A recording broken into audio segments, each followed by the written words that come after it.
Welcome to Live Daf, your online Daf Yomi Shir. Shalom Aleichem, welcome back to today's Daf, which is Eruvin Daf Kuf. We are 3 lines from the top. It says the Gemara Sharosha v'Gavoyim min ha'aretz. This is back to the Mishnah, where you have these roots, the tree roots, which are 3 tefachim above the ground. The Mishnah tells us lo yeshev alein, he may not sit on them. As we're going to learn later in the Gemara, one is not meant to use a tree on Shabbos or Yom Tov if you're concerned that he might pull off a branch or a leaf. So, if these roots are within 3 tefachim to the ground, they're considered like the ground itself.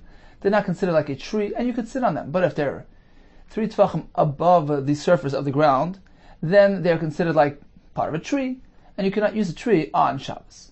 Itma, we learned, Sherashi Ilan, Haboin Milamala Mishleisha L'say Shleisha. What if you have tree roots which start up high, beyond 3 tefachim from the ground, but then they dip down to within 3 tefachim of the ground?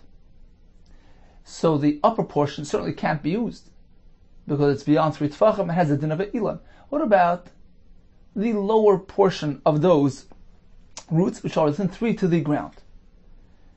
So they're coming milamala mishleisha, from above 3, l'sayich shleisha, to within 3 to the ground. Can we use that lower portion? Rabba Amar mutar l'shtamish ben. You can use that lower portion because it's within 3 to the ground. Rav Sheshes Amar asur l'shtamish ben. You may not use even the lower portion of those roots. Explains the Gemara. Rabba Amar mutar l'shtamish ben. You may use that lower portion. T'chal pachas megimel de'ara. Anything with it which is within 3 tefachim to the ground, arahi, has a din like the ground below. It's not reckoned with. It doesn't have a din like a tree. It's a din like just ground. And you could use it, you could sit on it on Shabbos. One may not use the lower portion of those roots, because although this particular portion is below 3, but where is it coming from? The kiva de mikoyach isur kasi. Since it's coming from isur, it's the lower portion of that root, which is really above 3 tefachim, so it's an extension of that isser. It's growing out of that isser. Asurin, they are asur as well. So Rabbah focuses on the current section here, which is below 3 tefachim, whereas Rav Sheshes looks at the origin of this section. Where is it coming from? If it's coming from isser, coming from the portion of the root which is above 3 tefachim, which is considered like a tree, so the entire root, all the way down till the ground below, is considered to be one continuous entity and may not be used on Shabbos. So here we have an example of a root which is descending, coming from above 3, dipping down to below 3. The Gemara will give us several examples of this halacha and this machlekes. Says the Gemara, "Dedomu kimishu nisa." Let's say we have tree roots which appear like a mountain peak. So you have a tree, and from the tree is a root which rises upward, and then there are some branch offs. So the root branches off into smaller roots going downward. So it appears like a mountain peak. So what is the halacha regarding these roots? The damu kimishunisa, we have roots which appear like a mountain peak, like the boulder at the tip of a mountain.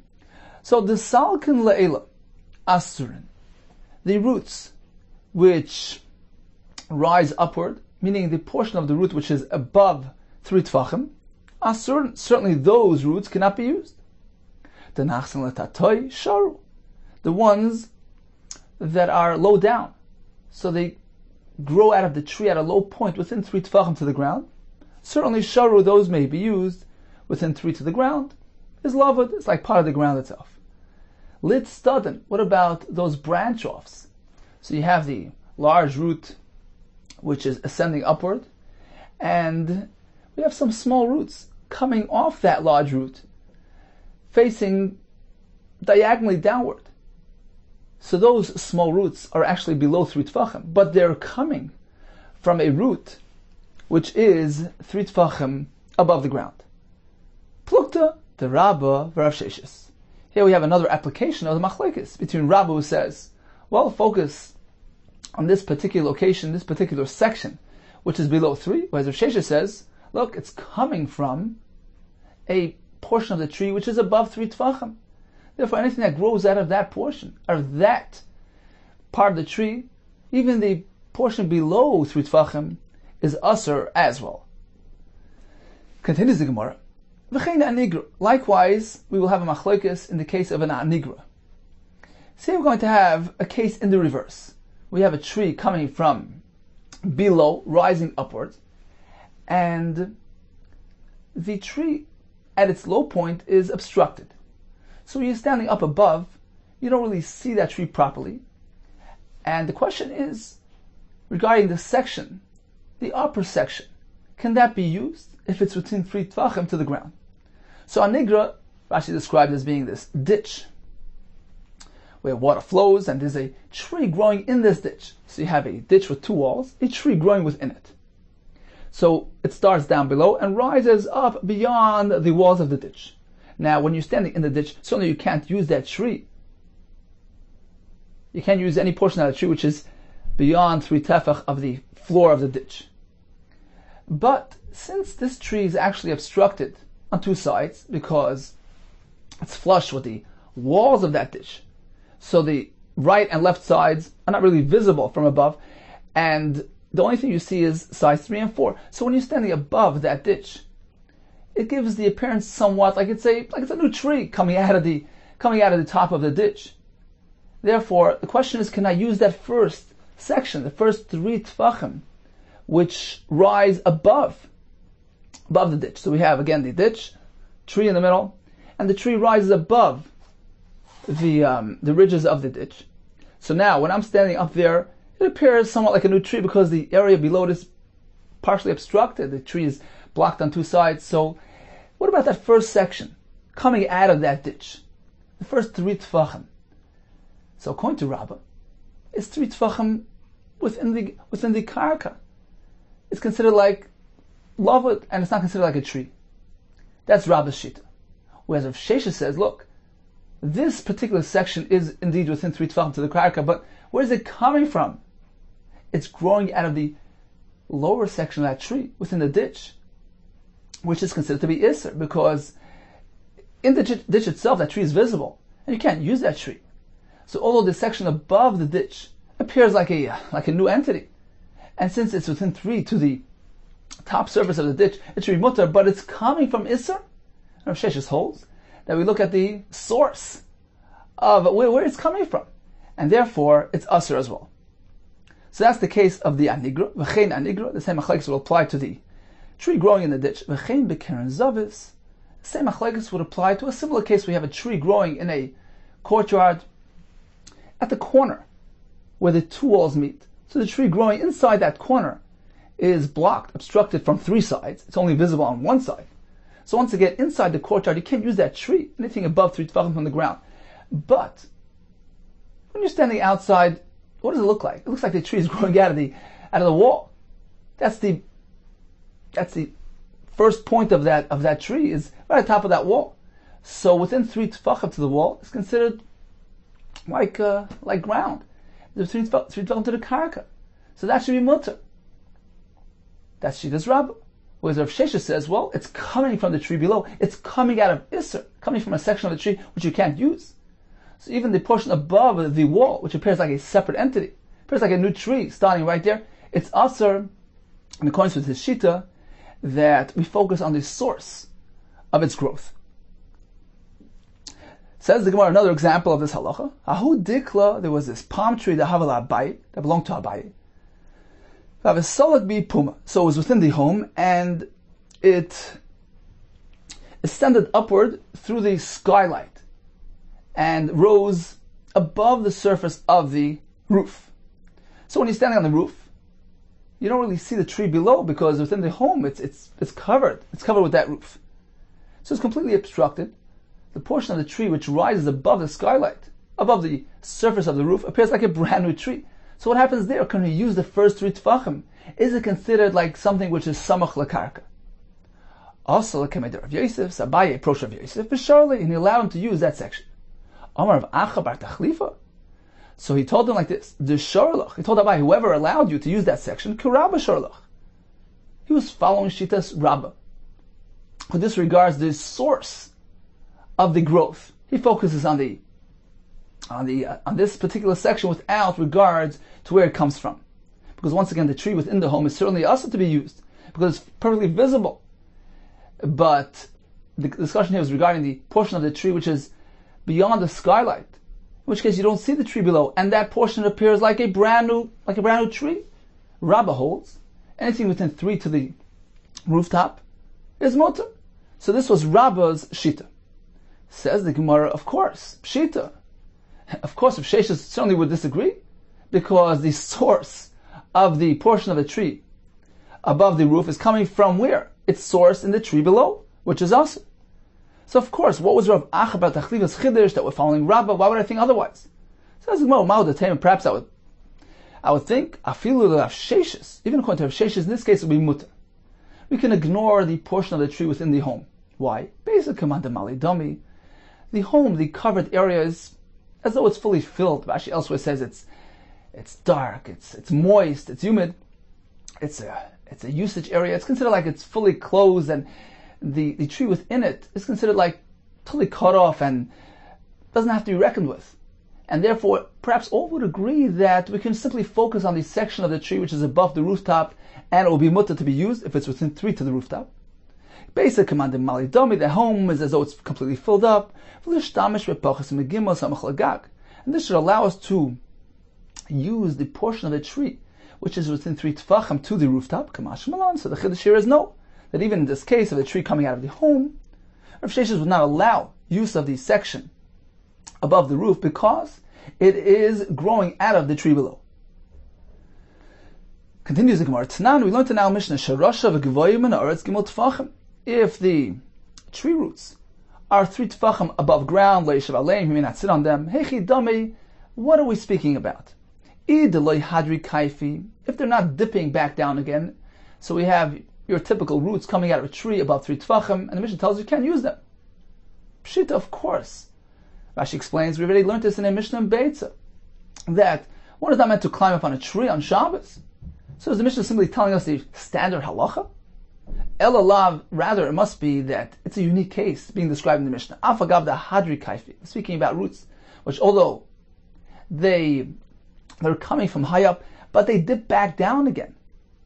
And the chiddush here is you cannot use not the higher section nor the lower section in accordance with Shittas of Sheshes because it is growing from Isser. No, lo'ilam lo'i hadri kaifi. Certainly we're speaking that they're not dipping back down again. If so, what is the chiddush of our Mishnah?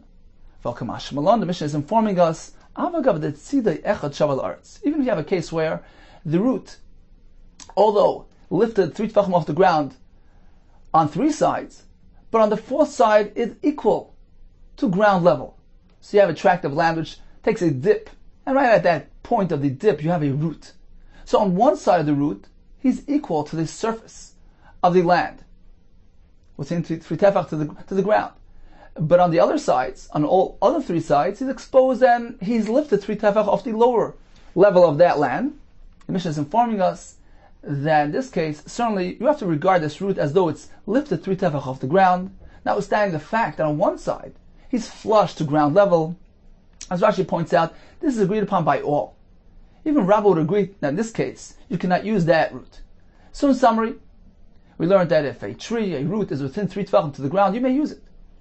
And we have machlekes between Rabbah and Sheshes regarding a situation that the root or the tree begins at one point and ends at a different point. What is the halacha there?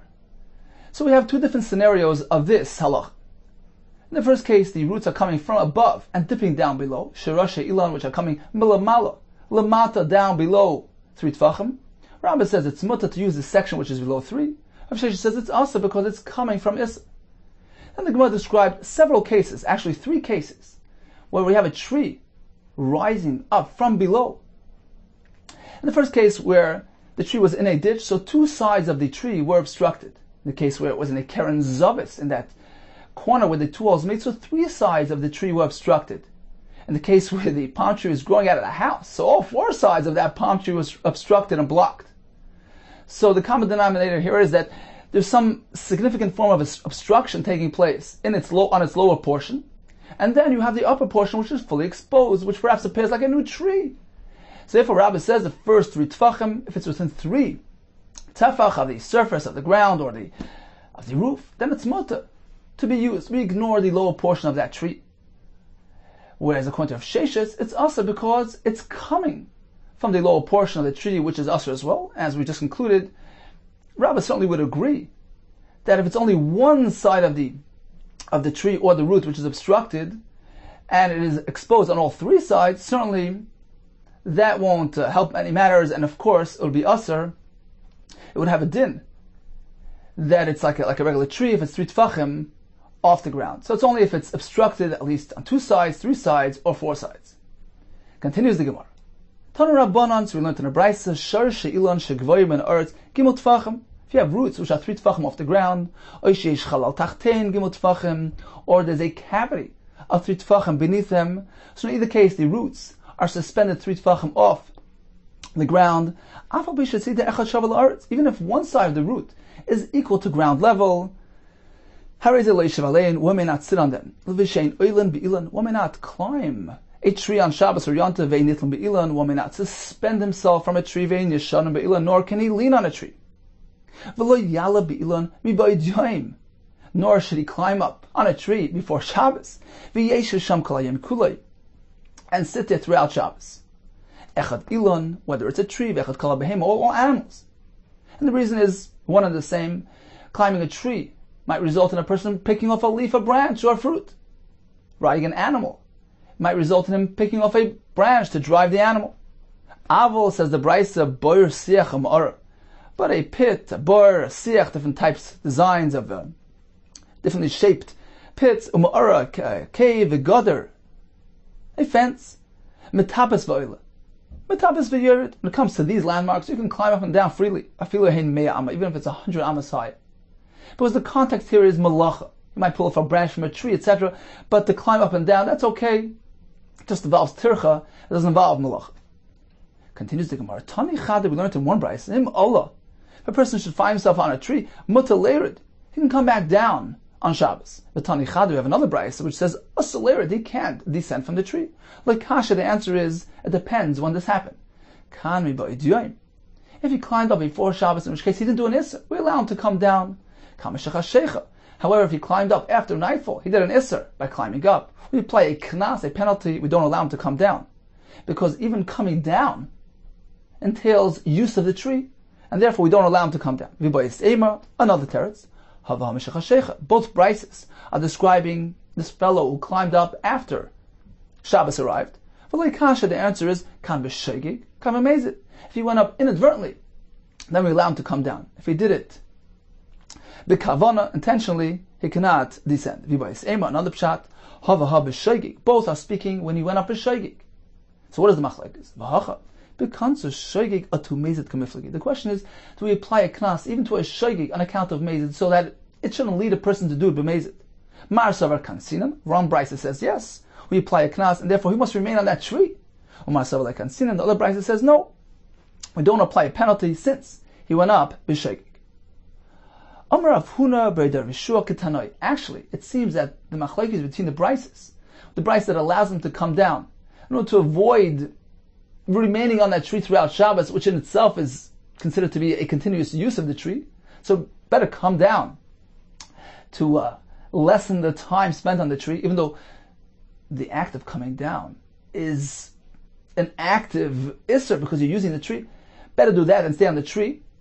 And whereas the other Tana says, no, remain passive. Stay on the tree. Don't do a masa isser to actually come down and use the tree actively. Just stay on there throughout Shabbos. It seems that this difference in opinion is ketanoi, is actually related to another machlokes tanoim between Rav Lezer and Rabbi Shua, who had a similar discussion elsewhere in another context regarding korbanos. And the question there as well was, when a person faces this type of dilemma, should I go ahead and be active, do something which in effect is a good thing, but it's going to involve also an Isser, or rather just stay put, remain passive. So where is this machlekes? Says the Mishnah, Hanitanin b'matana achas. So we know there are different types of karbanos. Chatos requires its dam, its blood to be placed 4 times on the mizbeach, whereas a bechor only needs placement of one time dam on the mizbeach. So let's say the blood of the different karbanos got mixed up. So what do you do now? Says the Brais, Hanitanin b'matana achas, the Mishnah, if you have the dam from a carbon, which only require matana achas, one sprinkling on the mizbeach, shenis arva b'netanan matana achas. So that dam was mixed in with other dam of other karbanos, b'netanan b'matana achas, dam that also only needs to be placed once on the mizbeach. So, very simple solution. Hinasnu matana achas. Just go ahead and apply it once on the mizbeach, and you've covered all your bases. Matan dalet. Likewise, if 2 karbanos, where each one needs to be placed 4 times on the mizbeach, for instance, blood of this chatas with the dam of the other chatas, got mixed up, here as well, we have a simple solution. Yidnasnu b'matan dalet. You need to go ahead and apply it 4 times on the mizbeach, and you've covered all the bases. What happens if it's matan arba b'matan achas? Now it's complicated. You have dam from a chatas which requires 4 applications on the mizbeach. They got mixed with the dam of the bechor, which only requires 1 application. What do you do now? So you're faced with a dilemma. You have 2 options. You could do either 4 in order to address the requirement of the chatas that's what's in this mixture, but then you're going to be doing bal toisif on the dam of the bechor, which only needs once. You're going to be adding unnecessary applications, which is an isser, it's bal toisif. On the other hand, if you refrain from doing 4, you go ahead and just do once in order to address the bechor, you're minimizing, degrading. You're taking away from the fulfillment of the chiyuv of the chatas, and that too is an isser. It's called bal tigra. We're not meant to detract from a mitzvah. So either way, you're stuck. You're faced with a dilemma. So basically, the question is: do I go ahead and actively do something? Do I apply it 4 times to address the chatas requirement, even though the bechor doesn't need that? And actually it's going to entail an isser. With regards to the bechor, it's bal toisif. But the fact that I'm doing a mitzvah, that's preferred. Or do I say, well, just stay put, remain passive. Just do it once for the sake of the bechor, and ignore the fact that chatas requires more. So it's bal tigra, but it's passive. So which way is preferred? Rabbi Lezer Omer Yenasnu b'matan dalet. You should take the dam and apply it 4 times on the mizbeach, as Rashi explains, because placing the dam chatas 4 times on the mizbeach is a mitzvah. So although inevitably there's going to be an isser as well because of the bal toisif, due to the dam bechor here, but the mitzvah's aseh of the zrika of the dam chatas overrides the mitzvah's lois aseh. So according to Rabbi Lezer, be active.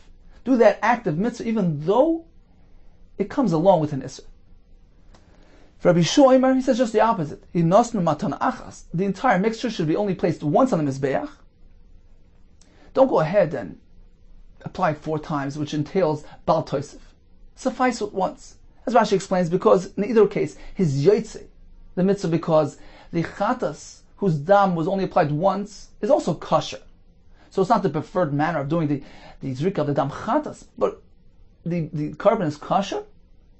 Okay, so suffice with that, just do it once. Because even though he's being aver, he's transgressing bal tigra, he's not fulfilling the requirement for the chatas, but it's a passive transgression. A passive transgression is better than an active transgression. So that's the machlekes in Rabbi Yehuda and Rabbi Lezer. So Rabbi Lezer turned to Rabbi Yehuda. How are you about tigra? How can you say just apply it once? What about bal tigra? He's detracting from the chatas. Rabbi Yehuda. How are you over bal toisif? According to you, you're over bal toisif due to the dam of bechor, which are not meant to be applied more than once. So either way, you're stuck.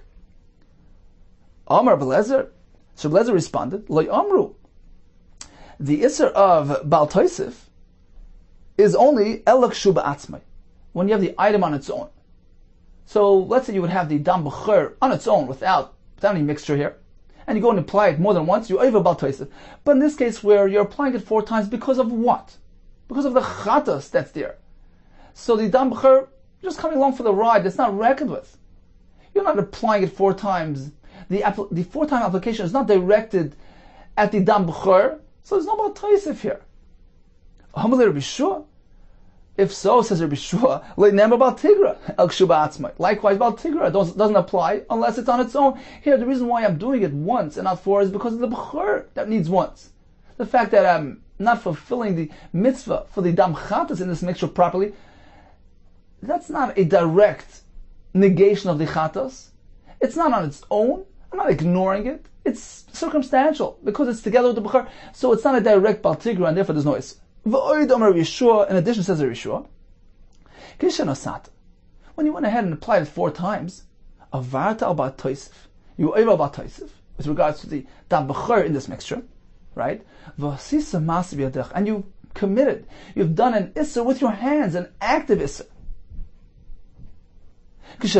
However, if you refrain from applying, meaning according to my opinion, that you only do it once, you're right. I didn't fulfill properly. Avarta bal tigra. You transgressed bal tigra due to the chatas dam that wasn't properly applied. But there's an advantage here. At least you didn't do something. An active issa wasn't committed. It's a passive issa. I ignored my obligations. But it's not an active issa. So according to Rabbi Yeshua, passivity is preferred over being actively involved in an issa. So, in short summary, according to Rabbi Lezer, we prefer an active mitzvah, even though it comes along with an active avera. That's preferred. Whereas according to Rabbi Yeshua, rather avoid the active isser, even though you're not going to fulfill an active mitzvah properly. Passivity is preferred.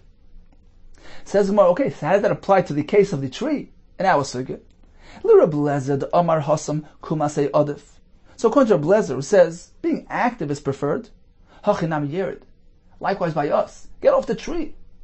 Do an act of mitzvah. Relieve yourself from this tree.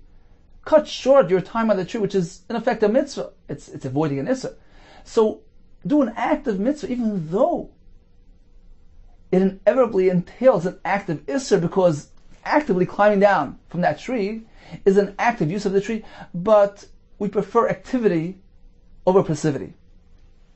So Rabbi Shua the Amar Hasam Sheva Tasa Adif. However, according to Rabbi Shua, who says passivity is preferred, that's why you only apply the dam once. Likewise by us, stay on the tree. Even though sitting on the tree inevitably involves use of the tree, but it's a passive use. It's not an active use of actually climbing down from the tree. Says the Gemara, perhaps things are unrelated here. Perhaps the things are unconnected. Why? Adkan like Amar Rabbi Lezer Hasam Kum Asay Adif. Perhaps it's only there that Rabbi Lezer says activity is preferred. Ela the covered mitzvah, because bottom line is he's doing a mitzvah. When he applies the dam of this mixture 4 times, he has fulfilled the mitzvah properly. The mitzvah regarding the dam chatas. So yeah, that mitzvah overrides the fact that it's a bal toisif on the dam b'chur. He's accomplished a mitzvah, an active mitzvah. But in our case, where he's not actually doing a mitzvah by climbing off the tree, he's perhaps avoiding isser by cutting his time on the tree short, but he's not actually doing a mitzvah. It's different. Fulfilling a mitzvah like the zrika of the dam is definitely superior to just avoidance of isser, like in our case. So perhaps he shouldn't get off the tree, because it's only when he's actually fulfilling an active mitzvah do we say, okay, that overrides the active isser. But in our case, where descending from that tree is not an active mitzvah, it's avoidance of isser. So perhaps it doesn't have that same prominence and does not justify doing an active isser of using the tree on the way down.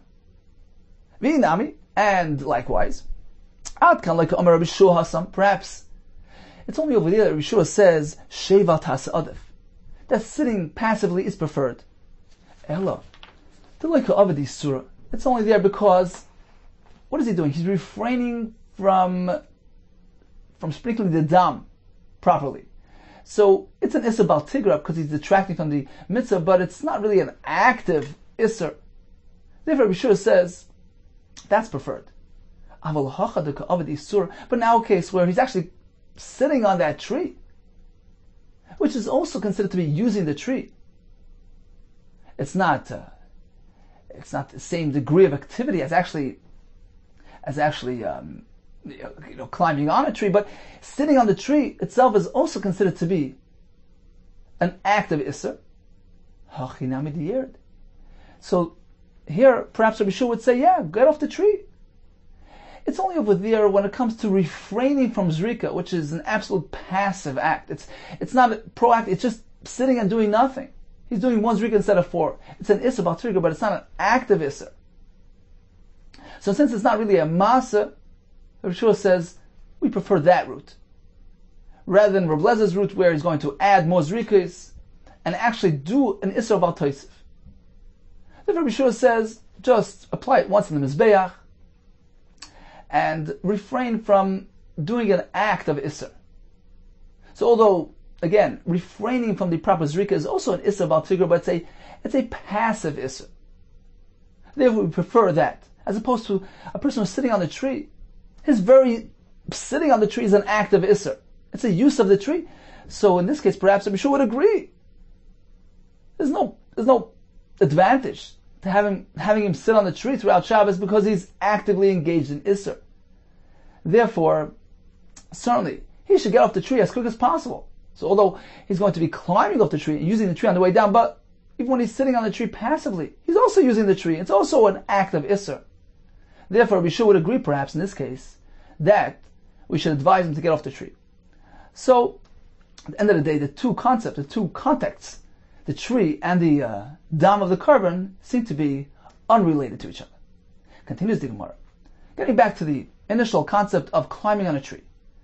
Tani Chad, we learned in one brayse, Echad Ilan Lach, Ve'echad Ilan Yavish. One may not climb an Ilan Lach, a moist, a living tree. Likewise, he can't climb an Ilan Yavish, a dried out tree, a dead tree. But Tani Idach, we have another brayse which says, B'amed Debarim Amurim Belach. It's only on a living tree that a person can't climb. Aval B'Yavish Muta, but a dry tree can be climbed. So we have a steer. Can you or can you not climb on a dead tree? Rabbi Yehuda Kessler, the answer is, Kam b'shegize machlif. When this dried out tree still has the ability to rejuvenate itself, its trunk can rejuvenate itself, then it's still considered to be a living tree and you cannot climb it.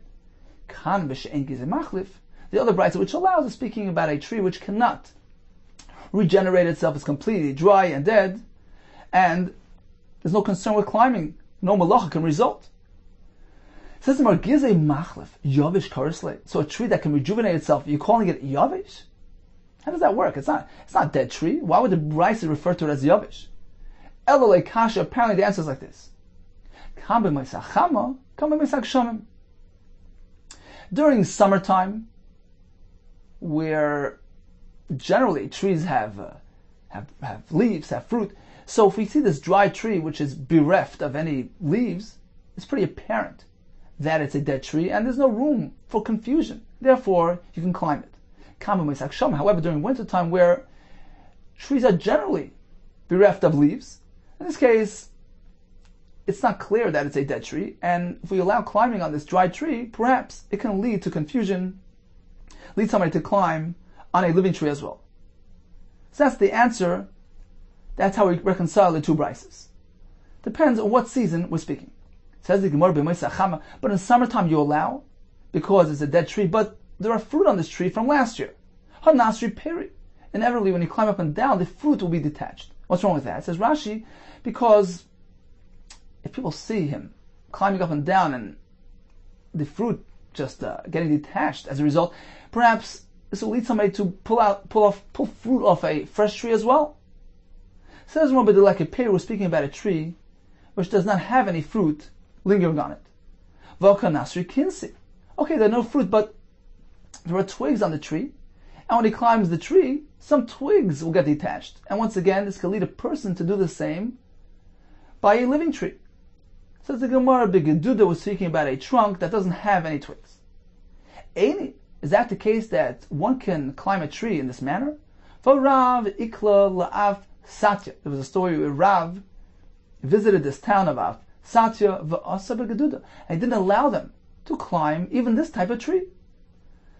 Says the Gemara, Rav Pika Motza V'Goda Begeda. What happened was, Rav encountered the people of this town and saw that they were lax and negligent in their observance of halachas and mitzvahs, so he wanted to enact a safeguard which will ensure that they don't do any yisurim. He saw that they won't have the ability to differentiate different types of trees.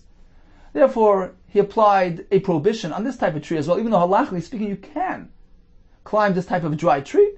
Rav was machmir on them to ensure that they don't do any yisurim. Continues the Gemara. Omar Rami bar Abba, Omar Avasi. Also la'adam sheyahalich al gabe savim b'Shabbos. One may not walk on grass on Shabbos. Mishum shenemar, the pasuk says, this is a pasuk in Mishlei. V'ot b'raglayim, one who rushes with his feet, choite, he's a sinner. Rashi explains that by walking on grass, the grass can get entangled in his feet, and this can result in pulling out some of the grass, which is a malacha. Tanichad, we have one brayso which says, muta, leilach al gabe savim b'Shabbos. One may walk on grass on Shabbos. Fatani idach. We have another brayso which says, so you may not. We have a contradiction. Like kasha, the answer is, it depends what type of grass. Habalacha. The brayso which does not allow is speaking about moist, living grass, growing grass, in which case is a concern of malacha. Habi evasion, the brayso which does allow is speaking about dried out grass, in which case there's no malacha involved whatsoever. Another pshat, hava habalacham. Both braysos are speaking about grass which is growing. For like kasha, the answer is kami mesachama. During summertime, Rashi explains there are some seeds embedded in the grass, and when you walk on them, you'll be knocking out those seeds. Therefore, you must be careful. Kami mesachama. During wintertime, you may walk freely on the grass. Another pshat, some Parshim says that during summertime the grass tends to be more brittle and tends to break easily. So therefore, there's a concern there. But however, during wintertime, that concern does not apply. Another pshat, both brights are speaking about summertime. But like Kashan, the answer is hadasai masani. When he's wearing something on his feet, masani means shoes, so he's not going barefoot, then there's no concern of the grass becoming detached. Hadasai masani. The brayso which doesn't allow speaking about a fellow who's walking barefoot, in which case the grass can get caught between his toes and will be uprooted. Another pshat. Both braysos are speaking about a fellow who's not going barefoot. For like kasha, the answer is hadislei uksi. The brayso which doesn't allow is speaking where there are these pegs, these spikes on the bottom of his shoes, in which the grass can get entangled and get pulled out. Hadislei uksi. The other brayso is speaking where there are no spikes under his shoes, which will rip out the grass. Another pshat. Both braysos are speaking where there are pegs. Hadisle sharcha, the brayso which does not allow, is speaking about that the grass is long, tall, and can get entangled by his walking and get uprooted. Hadilesle sharcha, the brayso which allows, speaking about short grass, in which case there's no concern of entanglement and being uprooted. Concludes the Gemara. Va'idna, nowadays, the kaimelan Reb Shimon, the halacha follows shittas Reb Shimon, who holds that a person engages in an activity which results in a consequential malacha being done, but it's unintended. Davar she'ein miskaven is mutter. So ha'idna, nowadays that we follow Rav Shimon Shita, kulu shari, in all manners, one may go ahead and walk freely on grass because he has no kavana, no intent to pull that grass out. It's a davar she'ein miskaven, and it's mutter. So in conclusion, we learned about the isser of using a tree on Shabbos. And we learned that if it's a dry tree, a dead tree, you can use it provided it's during summertime where it's visibly dead. There are no fruit or twigs on the tree. Now, what happens if a person finds himself on top of the tree? One brayso says he can come down, the other brayso says he can't. The Gemara gave us three approaches. Either the brayso which allows is speaking that he climbed up before Shabbos. The other brayso is speaking about it, he climbed up on Shabbos. Second approach was, if it's b'shogeg, that he can come down, but maybe he can't. The third approach was, both braysos are speaking where he went up b'shogeg. The first brayso says, well, if it's b'shogeg, we don't apply a knas on account of mezid. Whereas the second brayso says, he can't come down. We're concerned about the next time that it might be b'mezid. We just learned regarding a person walking on grass on Shabbos. So we conclude that according to Reb Shimon, certainly it's mutter. However, according to Rabbi Yehuda, that holds even a davar she'einoi miskaven is aser. So can or can he not walk on grass? We have one brisa which says it's mutter, one brisa which says asa. We have three answers to this theory. Either the brisa which allows is speaking about dry grass, or we're speaking about during winter time, or we're speaking where he's wearing something on his feet, or there are no spikes on his shoes, and finally we're speaking about short grass, in which case there's no concern about entanglement and uprooting that grass. Continues the Gemara. V'amar Rami bar Chama amar Rav Asi, also la'adam sheyakov ishtel dvar mitzvah. One may not compel his wife for the experience, the tashmish experience. Shenemar v'otz b'raglaim choyte, one who hurries with his legs. Here the raglaim are in reference to tashmish. Choyte, he's a sinner. One may not do so. V'amar R'Shua ben Levi, kol ha'koife ishtel dvar mitzvah. If a person does proceed to compel his wife for the tashmish experience, he ends up having children who don't possess positive character traits, deficient children. Amar of Ikabar Chinana, Maikra, where do we find this concept in a pasuk? Gam beloy das. If the tashmish is engaged without proper consent, nefesh loy toiv, the nefesh produced from this union is loy toiv. Tani nami hachi, we learned likewise in a brisa. Gam beloy das. If it's without proper das, nefesh loy toiv, it produces a nefesh which is not toiv. That's referring to zehakoif ishta dvar mitzvah, one who compels his isha for tashmish. And the other pasuk, va'atz beraglaim, it's actually the second part of that pasuk, va'atz beraglaim choyte, one who hurries with the raglaim, he's a sinner. That's referring to zehaboyel v'shoyna, one who engages in tashmish once and then immediately again. Because by doing so, he's burdening his wife. Eini, is that not a recommended practice? Didn't Rabbi tell us? If a person wants to invest effort in having zecharim, how should he proceed? Yivo v'yishna. He should do tashmish and then again, immediately afterwards. Rashi explains, because the Chacham tell us that when the Isha is mazras tchila, when the Isha has her hormonal, physical reaction to the tashmish experience before the husband has his reaction, that ends up producing a zachar. Therefore, says Rashi, due to the first tashmish, her desire becomes aroused, and then during the subsequent tashmish, her reaction precedes his, and it results in producing a zachar. So apparently it's recommended.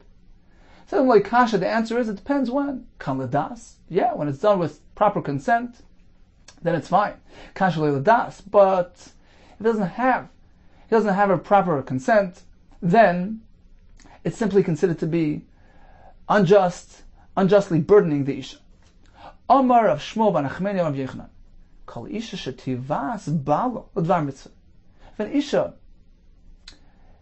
initiates to her husband regarding the tashmish, so she overcomes her natural inhibitions for the sake of having children, for the sake of enhancing their relationship, so that's something commendable. And she's zeicha to something.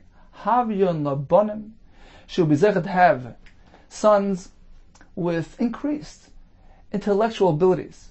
Shafilu b'der shel Moshe, or yukamoisen. Her children will be of such a high intellectual level and stature that even in the time of Moshe, they didn't find such people.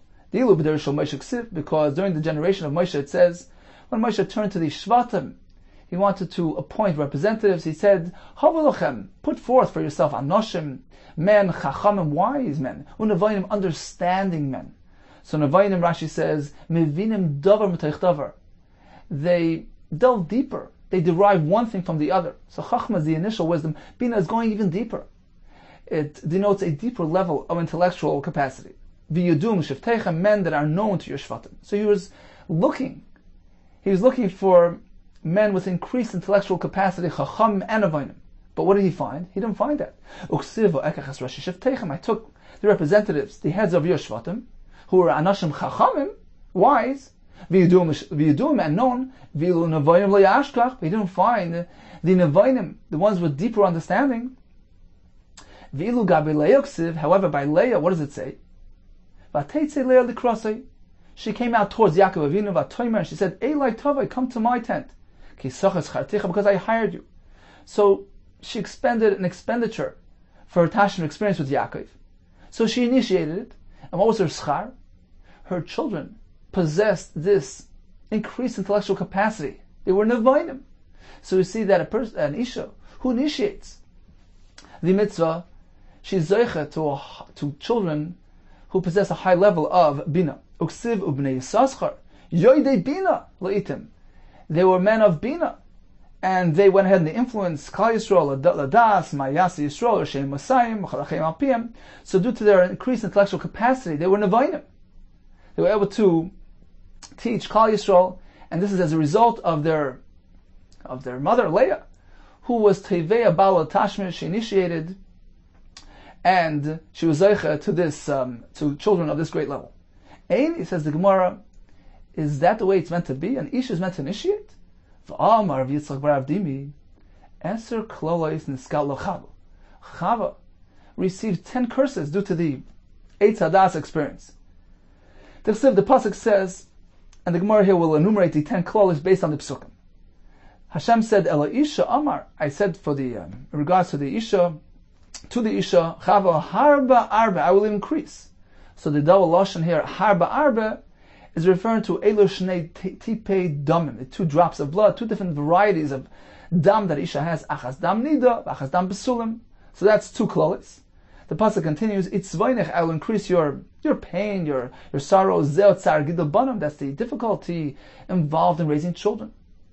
V'hei roinech, the time of your expectancy, Zeo Tzar Ibor, that's the pain that's involved in carrying the child within the womb. Rashi says, Stam uboris choylesem. An isha who's expectant is generally weak. Be'etzev tildi bonim. With sorrow and pain, you will bear your children. Kimashmoy. Very simple. Childbirth experience is painful. And you'll have a craving to your husband. Malamed, this teaches us, she'isha mishteikekes al bala. An isha has special desire to be close with her husband when he's about to embark on a trip. So despite the fact that she has desire for him, who runs the show? V'hu yimshalbach. He will rule you. What does that mean? Malamed, this teaches she'isha tevas belev. An isha has a desire in her heart, but she doesn't have the ability to verbally express it. V'ish tevei v'peh. He has the ability to verbally express it. So this is another klola. Zui midah taveh benashim. Actually, it's a positive midah that the isha is modest about this experience. She doesn't express it verbally. In any case, we see from here that it's not typical of an isha to express it. So why do we extol the virtue of an isha who is tevei isha, tevei her husband? It's not something that's meant to be done. It says the Malki Kamrinon. When we said earlier that the isha initiates, it doesn't mean verbally. The Maratzia arsui kamei. She goes ahead and endears herself to him. She expresses affection and love, but not verbally. Okay, so in any case, we have a list of the klolis which descended upon Chava. We were supposed to have 10. It says the Gemara, Hani Sheva Havyan. We only have 7. What happened to the remaining 3? Ki Asur Rav Dimi. When Rav Dimi came, Omar, he said, here is the last 3. Atufa ka'avel. An isha is wrapped like a mourner. She needs to keep her hair covered at all times. Umenuda mikol adam. She's distanced from people. The Gemara will explain. And still she's locked in prison. She's meant to remain enclosed in her home. So here we have the last 3. Explains the Gemara, my menuda mikol adam. What do we mean that she's distanced, like a nida, like a cheren from others? Ilema, do we mean to say mishum the asir lo yichud, because she can't go in private with another man? Yunami, the man as well, asir lo yichud. He's not allowed to do yichud with an isha. Ella, the asir lo beitrei. An isha cannot marry 2 men, whereas a man can marry 2 women. Masnisa Tana. In the Braisa, we had an additional couple of klolis. Migadeles seyar kalilis. An isha grows her hair. Lilis is a certain shade, a demon, so that shade has this grown hair, and the isha as well gives that appearance with her grown hair. When she passes water, she does so sitting like an animal, like a behemoth. V'nas is karlabala, and she serves as a pillow for her husband during the Tashmish experience. So these are another 3 klolis for the isha. Says now the Braisa, the earlier Braisa, which didn't mention these 3, the Braisa held that these aren't klolis whatsoever. It's actually praiseworthy for her. Hani shvachula. It's to her advantage. Why? So the Farshim explain that growing hair actually beautifies her. And Rashi explains the point that she is below her husband during Tashmish is actually to her benefit. She has to exert less effort in the Tashmish experience. And regarding passing water, sitting, that also is derech tznius. The Amar of Chia Maidich Siv. What does the pasuk mean in Eiv? Malfeinu mibamis aretz. Hashem teaches us from the animals, meaning Hashem created the animals with certain types of character traits, certain type of behaviors to teach us the proper mode of behavior. So we learn from the behemoths of Oif Hashemayim Yichakmenu. Hashem makes us wise by allowing us to peer and to observe the Oif Hashemayim, the birds in the sky. What does that mean? Malfeinu min behemoths. He teaches us from the mode of behavior of the behemoths. Zu pirda. This is referring to a mule shekeiras or mashtenes mayim. She kneels down when she passes water. That's derech tznius. So here we see that it's actually an advantage to the Isha that she conducts herself in this manner. Continues the Gemara, Hashem makes us wise by allowing us to peer at the character traits of the Oif Hashemayim. What is that in reference to? It's a tarnagol. It's referring to a rooster. He first appeases his mate before he engages in mating. Rashi explains he spreads his wings out, and that's how he appeases her. The Torah would not have been given to us. We still could have learned some positive things from the animals. We would have learned modesty from a cat who doesn't tend to his personal needs in public and covers over his waist. The gezel, we would have learned that we're not meant to rob. From where? Minamala, from an ant. Each ant keeps to his own territory, doesn't steal from one another. Va'aroyis, the fact that it went to engage in marital relations properly. We would have learned that miyoine, from a pigeon. Rashi explains the pigeon is very faithful, loyal to its mate. And finally, v'derech eretz mitarnagol. We would have learned derech eretz from a tarnagol, the way he conducts himself at the time of his mating. Shemefayis v'achach boil. He appeases his mate, and then afterwards he engages in mating. Umay mefayisla. What is he trying to do when he appeases her? Rashi says he spreads out his wings. And what is he trying to say? Omar Vida Marav, Hochi Amarla. This is his message to his mate. Zavinanalach lich ziga. I'm going to go purchase for you a garment, the matu lichat karach, which will reach down to your legs. Lebasahachi, after mating, of course he can't fulfill his promise. Amar la, so he goes and he tells her. Rashi says he nods to her, and by doing so, what he means to say is, sorry, I can't do it. Lishamtete, likarbalte. Karbalte is the crest. So the crest of that rooster, meaning himself, should be removed. Lishamtete, likarbalte dahu tarnagoyla. The karbala of this tarnagol should be removed. Islay, if he has the ability, he has money to purchase for you, and I do not go and purchase for you, meaning, sorry, I can't fulfill my promise, I would love to buy you this dress, but I don't have the ability to do so. The Ben Yehuda says, we learn from this as well. A person should promise his wife something, and for some reason he ends up not being able to keep his word. He shouldn't just ignore it. Go over and speak to her heart, appease her, explain yourself. And that we learn from the Tarnagol, who puts his mate at ease, since he couldn't fulfill his promise. Okay, time for a brief chazara of today's daf. We learned that one is not meant to use a tree, but if it's something within 3 tefachim to the ground, that can be used. Now, what if the portion of the roots here is within 3 tefachim to the ground, but it's coming from a root which is above 3 tefachim? According to Rabbi, you can use this section that's below 3. According to Rav Sheshes, you cannot, because it's coming from Issa. We learned that a person can climb a dry tree on Shabbos. Now, what if he finds himself on a tree? Can he come down? One Brisa says he could. The Gemara tells us we're speaking that he went up before Shabbos, or it happened b'shogeg. What about walking on grass on Shabbos? According to Rabbi Shimon, certainly you can. According to Rabbi Yehuda, you cannot. But we have a Brisa which says you can. It says the Gemara was speaking in a case where there's no concern of him pulling out any of the grass. We learned that a person is meant to conduct himself with utmost sensitivity towards his wife. With regards to the Tashish experience, we learned about the schar coming to an Isha who initiates. and the 10 klalis that descended upon Chava, and the wonderful lessons that one is meant to learn from Hashem's various creatures.